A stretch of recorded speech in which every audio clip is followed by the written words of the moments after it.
just a few benefits of why you would want to do it. Now, that's from the buy side. Now, this is probably more important than anything else. Why would the seller want to do this, right? Why would the seller want to come and not get all their cash at close escrow, right? I'm sure everybody wants all their cash all the time as soon as possible. Usually that's how I go. However, we in this times like right now, it doesn't happen it's not feasible. We've got properties that we've had sitting for several months. You know what I mean? I've got a property right now, it's a great property, but we've dropped the price once, probably have to drop the price again. It's an excellent property. It's just not the finance. We talked about what the challenges, right? So if you're trying to sell a property and you know you're gonna sell, well, here are some reasons that it might help you or it might benefit you to carry some finance. Now, that would be number one, minimizing the amount of capital gains taxes the seller would have to pay. Now, in a normalized market, this is typically the reasons why people will do that. And they'll say, hey, I don't want to do a 1031 exchange. That's a different seminar. We're going to do the 1031 exchange seminar probably next month. But for people who are saying, I don't want a 1031 exchange, 1031 exchange is how you defer capital gains. Well, if you just sell outright, you're going to have a big capital gains tax bill. So a lot of people would like to carry financing because you're not getting hit with capital gains on the amount you carry back, right? Carry that back and now you're going to get taxed in ordinary interest, but a smaller amount, right? And so that's a big reason why people do this. Also, this can provide a stream of cash flow for the seller that is pretty hassle-free. A lot of sellers have been getting income with their properties, but they've been having to wrangle down tenants, deal with toilets, issues, all the things that come with being a landlord, right? If they now are carrying financing, they're not the landlord no more. You are the landlord. When they become a lender or an investor in the project. So they're passive, but they're still in a leveraged position to be able to get that income coming in for them. All right? Now, this is probably the bigger reason though.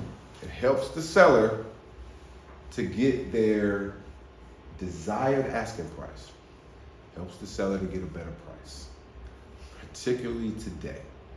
Because if a deal is going to trade, it's only going to trade at the point where the buyer is going to make money. It's not 2021 no more. People in those days was just buying property just to be buying property. I came across a bunch of people that was doing that. I sold an office building, and I remember the guy going up, it's all cash. We got the contract. I'm writing the contract, and I asked him, all right, well, how many days for your inspections? How many days you want for your inspections? Oh, we don't need to do inspections. And I was like, yeah, all right. Well, I said, no, well, it's not a situation. The seller's not, the seller's not enforcing a non-continue. You can have some continue. No, it's all good. We're good. We're closed in 2 weeks. We're good. It's commercial real estate. You're not consumers. You don't want an inspection. All right, beautiful. You don't need an inspection. We'll write the contract. But I remember, and they closed in 2 weeks, no inspection. There's no major issues with the property. But I remember going through that and just kind of scratching my head like, I just offered this person wouldn't you want to at least check it out? Wouldn't you want to at least go through and do your due diligence? But it was a lot of people that in that time, they figured real estate only goes up. Look at this cost of money. It's very cheap cost of money, or I got this cash. What do I do with it, right? That's generally not the best idea, but that's what happens when it's a frenzy. We not in the frenzy no more. No more frenzy. So if the seller's trying to get their best number, if they carry, like in the situation I just kind of mapped out, where they carried a 5% and the market's at 7%, right? That creates now the buyer can say, all right, I'll give you your price. Because remember, when we buy real estate that's financed, the price of what you pay for the building is only one of the costs. You have to think about the cost of the financing.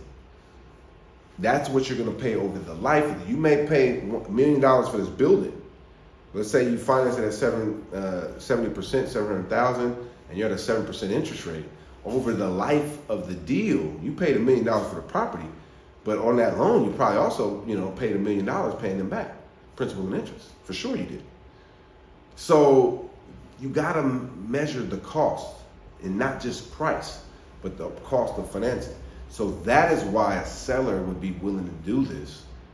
And I get people all the time saying, "Well, the seller's not gonna do that." People's doing it. And now people are marketing it because they can help the buyer to get in by lowering the cost of the deal by still helping them to get their price. Because it's very hard, by the way, if you're negotiating as a buyer, you guys, or you negotiate and you try to acquire something as a group or whatever, as a broker, very difficult to get them to negotiate both ways, meaning that it's hard to get them to drop their price and to let you carry financing.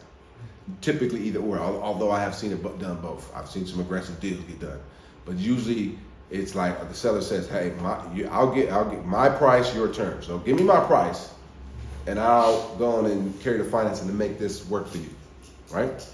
So that's typically why that would be done. Now, here's another thing. This would help a seller that has a high vacancy problem or a bunch of rehab that's needed, and the traditional banks are just not going to finance this deal, right? A hard money would, and I'll talk about hard money, but hard money is just, they call it hard for a reason.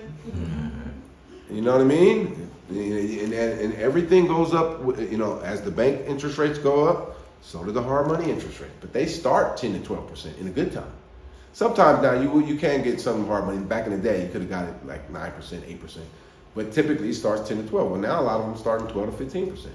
Because the rates of everybody cost of money, investors are saying, "Hey, I could just put my money in the bank and get 5, 6%. You got to pay me more," right? So those are reasons why the seller would carry financing.